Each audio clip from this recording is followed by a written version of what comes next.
하나님 말씀 열왕기하 17장 33절.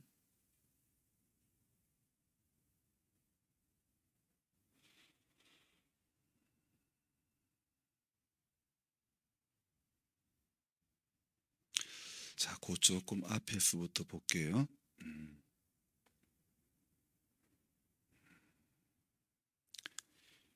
27절부터 33절까지 읽겠습니다.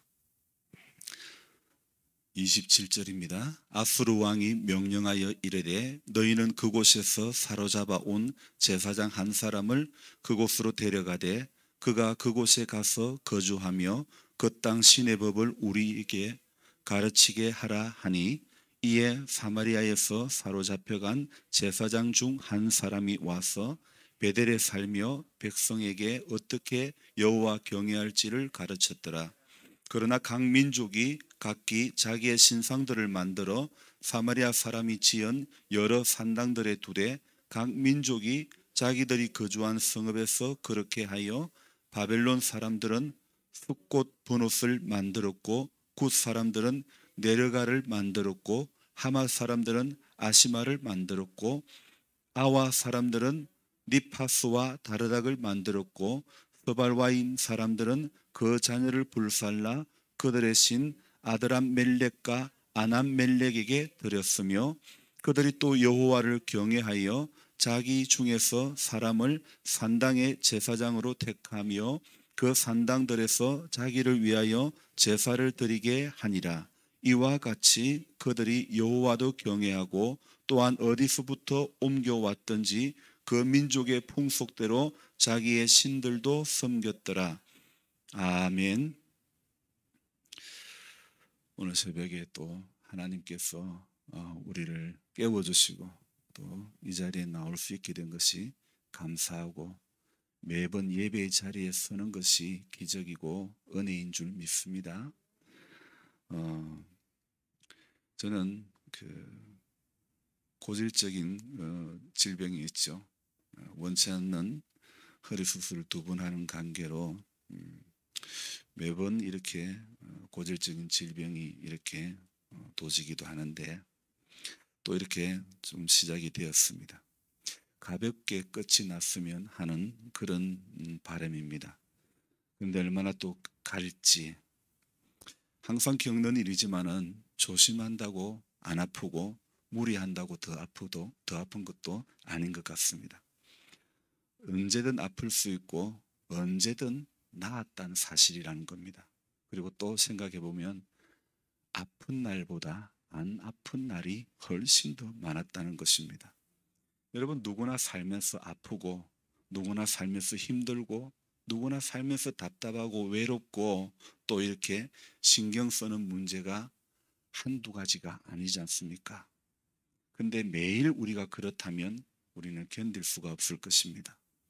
그래도 길게 보니 안 아픈 날이 많았고 또 안 힘든 날이 더 많았던 것 같습니다.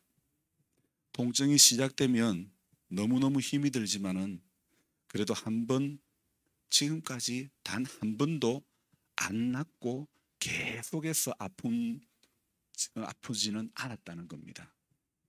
그래서 감사하죠.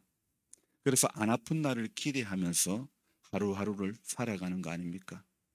여러분, 우리가 지금까지 아팠던 것은 사실이고 앞으로도 아플 일은 누구도 피해갈 수 없지만은, 그러나 매번 하나님은 나음의 은혜를 주셔서 얼마나 감사한지 모릅니다. 우리 오늘 아침에 생각해 볼 수 있는 것은요, 몸이 아프고 안 아프고 하는 것은 내가 주관할 수 있는 문제가 아니라는 겁니다. 하지만 그 문제, 그 고통 앞에 불평하느냐 감사하느냐, 이것은 내가 주관할 수 있는 문제라는 것이죠. 인생 살아오면서 우리는 알아야 하는 것은요, 내가 선택할 수 없는 일이 있고 내가 선택할 수 있는 일이 있다는 겁니다. 저는 오늘 이 사실 앞에도 참 감사합니다. 어떤 이는 내가 선택할 수 없는 일들 앞에 나의 숙명으로 받아들이기보다는 원망으로 받아들이는 그런 사람들도 있고, 또 어떤 사람은 환경을 뛰어넘어 감사하는 사람도 있다는 것입니다. 우리의 신앙이란 납득이 안 가는 상황 가운데 놓여 있는 자신을 잘 컨트롤하는 것이라고 저는 생각합니다. 그런데 인생을 살면서 그러한 문제가 자신에게 닥쳤을 때 남의 혼수는 참 두기 쉽지만은 정작 자신의 일 앞에, 자신의 문제 앞에서는 혼수 또는 묘수, 하나님의 뜻이 무엇인지 분별하지 못할 때가 참 많다는 겁니다. 목회자인 저도 그렇습니다. 성도의 문제는 기도해드리고 또 어떻게 하시라는 말씀을 잘 드리기도 하지만은 정작 제가 어려운 문제를 당했을 때는 목회자인 저가 헤맬 때가 있다는 것이죠. 남의 문제일 때는 쉽게 보이지만은 이것이 나의 문제가 될 때는 누구도 해석이 쉽지 않다는 것을 우리는 알 수가 있습니다. 오늘 성경을 제가 읽고 새벽에 묵상하는 그 가운데 어떤 마음이 들었느냐. 북이스라엘 나라가 아수르에 의해 가지고 멸망을 당했잖아요. 그리고 아수르 사람들이 사마리아 땅을 점령을 하고 그 과정에 이제 어떤 정책을 펴냐면 이주 정책을 펴니다. 이곳에 있는 사람들은 저곳으로 보내고 또 저곳에 살던 사람은 이곳으로 보내고 이렇게 원래 이 동네에 살던 사람은 다른 동네로 보내고 또 다른 동네에 살던 사람을 이 동네로 보내는 것입니다. 그렇게 섞어버리는 것입니다. 어느 시대 누구든지요, 자기가 사는 동네가 아닌 다른 지역으로 이사를 와가지고 살아간다는 것은 여러분 쉽지가 않습니다. 우리 집사님이 인천에서 이사 오셨지만은 처음에 이 동네에 적응하여 산다는 게 쉽지 않았잖아요. 또 몇 년 전에 우리 동네에는 안타까운 사건도 있었지 않습니까? 외지에서 들어와서 사시던 분이 물 문제로 어려움이 있었고 또 참 하지 않아야 될 그런 일들까지 하게 되었고 참 안타까운 일이 있었죠, 그죠? 어쨌든 이 아수르의 이주 정책에 의해 가지고 새로 이사 온 곳에 정착을 하며 살면서 문제가 하나씩 생기기 시작합니다. 오늘 이 열왕기하 17장 25절의 말씀에 보니까 어떤 문제가 발생하냐면요, 이런 말씀 있죠. 우리 같이 한번 읽어볼까요? 그들이 처음으로 거기 거주할 때에 여호와를 경외하지 아니하므로 여호와께서 사자들을 그들 가운데에 보내심에 몇 사람을 죽인지라. 자, 지금 어떤 사건이 일어납니까? 지금 이주 정책에 의해 가지고 이주하며 살면서 어떤 일이 일어납니까? 여호와를 경외하지 아니하므로 사자들을 보내매 그들 가운데 보내시며 몇 사람을 죽여버렸다. 그런 이야기를 하고 있지 않습니까? 그래서 이러한 사실을 왕에게 보고를 합니다. 왕께서 사마리아 여러 성읍에 옮겨 거주하게 하신 민족들이 그 땅 신의 법을 알지 못함이니이다. 이렇게 보고를 합니다. 자, 사마리아 땅의 신의 법을 섬기지 않아서 그런 것 같으니 좀 가르쳐야 된다. 이렇게 설명을 하고 있죠. 그래서 왕이 받아들이고 그 땅의 신의 법을 가르치려고 명령을 합니다. 그래서 28절에 보면 이렇게 말씀하고 있죠. 같이 읽어볼까요? 이에 사마리아에서 사로잡혀간 제사자 중 한 사람이 와서 베델에 살며 백성에게 어떻게 여호와 경외할지를 가르쳤더라. 아멘. 자, 그렇게 어떻게 하나님을 경외하는지를 가르쳤다. 성경은 말씀하고 있죠. 그런데요, 오늘 29절 말씀에 보니까 이렇게 말하고 있습니다. 가르침을 받기는 했지만은 가르침을 받은 사람들의 행동이 무엇입니까? 여러분, 어떤 교훈을 받았으면 교훈을 받은 사람의 행동 패턴이 달라져야 되지 않습니까? 근데 분명히 가르침을 받았지만은 그들의 모습은 어떻습니까? 우리 29절 같이 읽어봅시다. 그러나 각 민족이 각기 자기의 신상들을 만들어 사마리아 사람이 지은 여러 산당들에 두되 각 민족이 자기들이 거주한 성읍에서 그렇게 하여. 자, 그들의 반응이 뭡니까? 그러나 각 민족이 각기 자기들의 신상을 만들어 자기가 살던 지역의 신상을 만들어 가지고 세워버리는 겁니다. 사마리아로 이주해온 사람들에게 그 땅의 법을, 그 땅의 신의 법을 가르치라고 해서 가르쳤지만은, 예배하는 방법, 하나님을 경외하는 방법을 가르쳤지만은 33절에 희한한 반응이 지금 나오지 않습니까? 우리가 같이 읽었던 이 마지막 절 33절도 같이 한번 읽어봅시다. 이와 같이 그들이 여호와도 경외하고 또한 어디서부터 옮겨왔던지 그 민족의 풍습대로 자기의 신들도 섬겼더라. 이거 지금 아무리 상식적으로 이해를 하려고 해도 이해가 안 되는 그런 행동을 하고 있지 않습니까? 자기들의 풍습에 따라 원래 해오던 대로 자기들의 신도 섬겼더라. 왜 이럴까요? 우리가 예수를 믿어도 오랜 동안 신앙생활을 한다 하더라도, 제가 며칠 전에 한번 설교할 때 그런 이야기 했잖아요.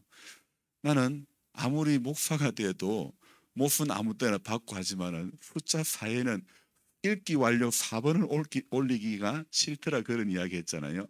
우리가 오랫동안 믿어왔고 오랫동안 살아왔던 풍습은요, 이게 참 쉽게 빠지지가 않는 것 같아요. 하나님을 섬기는 방법, 예배하는 방법을 가르쳤지만은요, 이들이 어떻게 행동을 합니까? 자기들이 여호와도 경외하고 어디서부터 옮겨왔던지 그 민족의 풍속대로 자기들의 신들도 섬겼더라, 그렇게 말씀하고 있지 않습니까? 이 모든 일의 원인이 어디서부터 나올까요? 우리 조금 앞으로 한 장을 넘겨보겠습니다.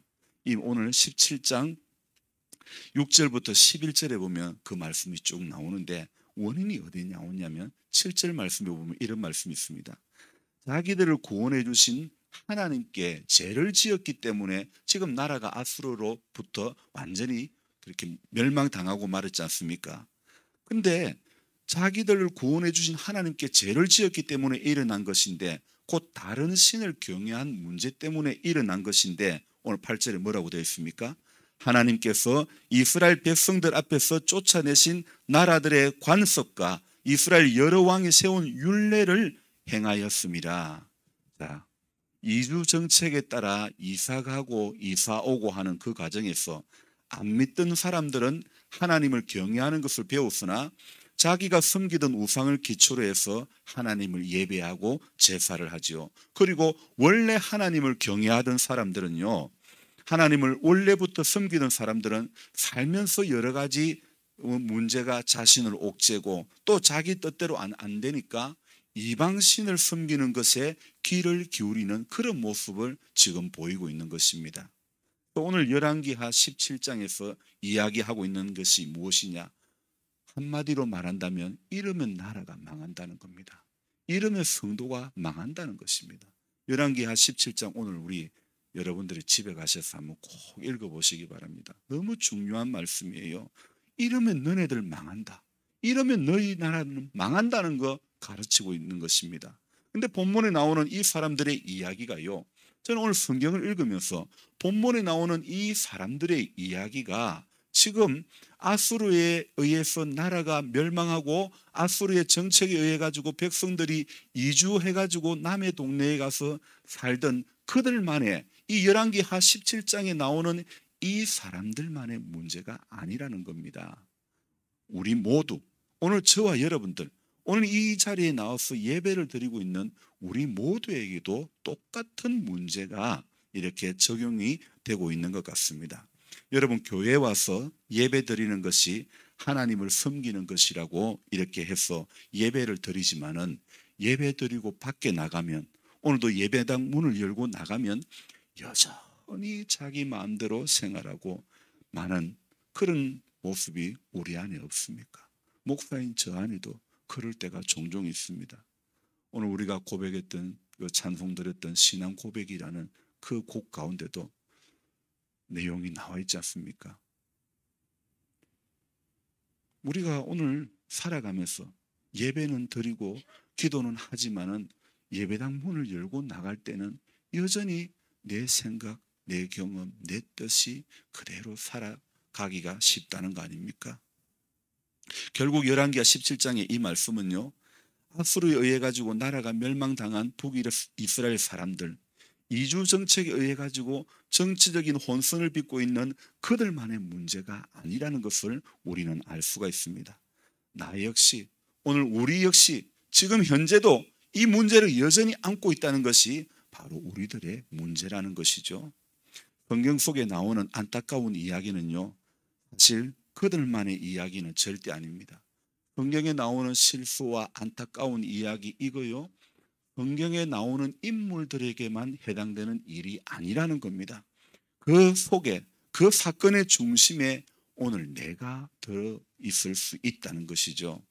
동생을 죽인 가인의 안색이 변하는 것도 내 안에 있다는 것이고, 꿈의 그 바로왕의 꿈의 해석을 이렇게 해주고 요셉이 이제 뭐 또 올라가는 그런 상황이 있지만은, 근데 그 전에 요셉이 어땠습니까? 옥중에 있을 때 어떻습니까? 술 맡은 관원장과 떡 굽는 관원장의 꿈을 해석해 주고는 이렇게 말합니다. 당신이 복직이 되면 내 일을 좀 말해달라고 했지만은, 그러나 술 맡은 관원장은 복직이 되었지만은 요셉의 일을 말했습니까? 말하지 않았습니까? 말하지 못했어요. 몇 년 있다가 이야기하는 겁니다. 자, 오늘 그 술 맡은 관원장의 어리없음도 우리 안에 있다는 것이죠. 바리새인의 보여주기식의 신앙도 우리 안에 있다는 거 아닙니까? 그래서 웬만큼 신앙생활에 연수가 있어가지고 오늘 우리는 기본적인 건 다 알고 있습니다. 그러나 우리의 신앙은요, 절대적으로 알아야 될 것은 기본을 안다고 해서 될 일이 아니고 끝없이 자라가야 되는 그런 문제가 우리 앞에 있다는 것입니다. 여러분, 신앙은 자라가지 않으면 단순히 멈춤이 아니라 신앙의 자리에서 떠남으로도 이어질 수 있다는 것을 알아야 되는 것입니다. 왜 이런 일이 일어나는가? 그 근본적인 이유는 무엇인가 생각해 보면요, 전부 하나님을 깊이 체험하지 못해서 일어나는 문제입니다. 수많은 예배를 드리고 수많은 설교를 들어도 여전한 것은 내가 직접 경험하는 하나님이 없기 때문이라는 사실입니다. 신앙의 세계는요, 절대적으로 오늘 우리 한 사람 한 사람 자신이 경험을 해야 되는 것이죠. 살아계신 하나님을 내가 직접 경험하는 것은요, 그 어떤 것보다도 중요한 문제입니다. 지금 나의 삶 속에서 하나님을 경험함이 없다면 아무리 몇 대째 예수를 믿는다고 해도 조상들이 전해준 복음이 있다고 할지라도 그것은 그들만의 하나님으로 끝이 나고 내가 경험한 하나님이 없다면 정말 안타까운 일이라는 겁니다. 여러분, 오늘 우리가 아무리 예배를 드리는 이 자리에 있다 하더라도, 아무리 설교를 듣는 자리에 앉아 있다 할지라도 목사의 하나님으로 그치고 만다는 것입니다. 신앙은요, 교회에 다니는 것에 있지 않습니다. 신앙은 새벽기도 오는 것에 있지 않습니다. 내가 앉은 지금 자리가 예배당 자리라고 해서 지금 내가 믿음 있다고 말할 수 있는 것은 결코 아니라는 겁니다. 지금 내가 드리는 예배의 시간에 헌금을 드렸다고 해서 내가 믿음이 있다는 것도 아닙니다. 맹목적으로 성경을 읽는다고 해서 믿음이 있다는 것도 아니고, 진짜 믿음이 있다는 것은요, 오늘 내 뜻이 하나님 앞에 꺾여지는 그것입니다. 무슨 어떤 말씀을 지킨다고 해서 잘 믿는 것이 아니고, 하나님 앞에 나아가는 사람은 반드시 그가 계신 것과 그가 자기를 찾는 이에게 상 주시는 이심을 믿어야 된다고 성경은 말씀하고 있죠. 여러분, 우리가 아무리 말씀을 지킨다고 해도 하나님이 내 머릿속에, 하나님이 내 마음속에 없다면 소용이 없는 것입니다. 하나님께서 어떤 분인지, 어떤 큰 일을 행하시는 분인지, 그 사랑이 얼마나 크고 놀라우신지를 깨닫고 그분 앞에 무릎을 꿇는 그것에부터 우리의 신앙이 시작된다는 사실을 기억하시기 바랍니다. 오늘 우리의 믿음은 바로 여기에서부터 시작되는 것입니다. 그래서 저와 여러분들이 예배당 자리에 앉아 있다고 해서 오늘 내 믿음이 있다고, 오늘 내가 새벽 기도에 앉아 있다고, 오늘 내가 잘 믿는다고 착각하시면 안 됩니다. 하나님이 철저하게 경험되어지는 우리 임기교회 성도님들은요, 오늘도 우리 인생의 남은 시간에 매번 매 순간마다 하나님이 깊이 경험되어지는 그 길을, 그 믿음을 우리는 소망하며 기도해야 될 것입니다. 기도하겠습니다. 하나님, 오늘 우리가 알아야 할 것은 예배의 자리에 앉아 있다고 해서 믿음이 있다는 것 보정할 수 있는 것 아닙니다. 오늘 우리 한 사람 한 사람이 다시 한번 똑똑히 알아야 될 것은 하나님, 내가 하나님을 깊이 체험하는 시간이 있어야 한다는 것 깨닫습니다. 오늘 이 말씀을 보니까 열왕기하 17장에 나오는 여기에 이 어리석은 모습들, 자기들이 하던 그 방식대로 그대로 가져와서 사는 이 모습들, 우리도 예수 믿기 이전의 모습, 그 방식 그대로 가져와 지금까지 믿는다고 하고 있지는 않습니까? 하나님 앞에서는 그 순간까지 우리 믿음은 끊임없이 자라가야 하는데 뒤로 물러나 침륜에 빠지는 자가 되어서는 안 될 터인데 우리는 여전히 아직까지 헤매고 있지는 않습니까?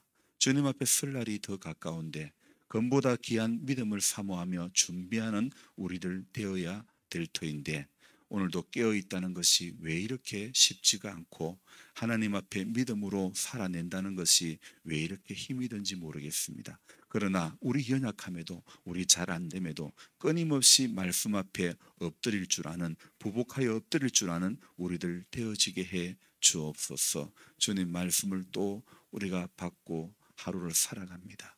이 말씀 속에서 우리 하루의 삶의 몸부림이 하나님, 세상 사람들하고 똑같은 모습으로 이어지지 않기를 원하옵고 저 작은 모습이라도 하나님 앞에 하나님의 사랑이 경험되어지는 하루가 되어지게 해 주시옵소서. 주님, 오늘도 우리 장로님과 권사님, 회경자매를 불쌍히 여겨주시고 그 안에 믿음을 주시고 하나님의 사랑이 느껴지고 체험되어지기를 소망합니다. 아버지 하나님, 남은 인생의 시간 가운데서 그 고통 가운데서도 생명을 충만하시는 분을 바라볼 수 있게 해 주옵소서. 어둠의 권세를 멸하여 주시기를 원하옵고 우리 조보은 할머니에게 하나님 오늘도 사랑의 손길, 주의 사랑의 손길이 그를 붙잡아 주시고 은혜 가운데 붙들리게 해주시고 끊임없이 이곳에 있을 때에 매일 말씀을 붙들고 읽고 나갔던 그 모습이 그곳 가운데서도 이어지게 해주시고 하나님 앞에 귀한 믿음으로 살아내는 남은 인생의 시간들 되어지게 해 주옵소서. 우리 이상호씨 오늘도 주님 치료의 손길을 예비하여 주시기를 원합니다. 아직까지 말이 어눌합니다. 교통사고의 후유증 때문에 많이 힘들어하고 있습니다. 주님 은총을 내려주시고 주님 그 가정에 구원의 문을 열어주시기를 원합니다. 온 자녀들이 하나님의 사랑 가운데 붙들리게 해주시고 할아버지 할머니의 신앙을 이어받는 귀한 자녀손들 다 되어지게 해 주시옵소서. 오늘 이 시간 기도할 때에 주님 크고 비밀한 것 보여주시고 내 기도하는 시간이 가장 귀하고 복된 시간이 되게 하여 주옵소서. 예수님의 존귀하신 이름 받들어 기도드리옵나이다. 아멘.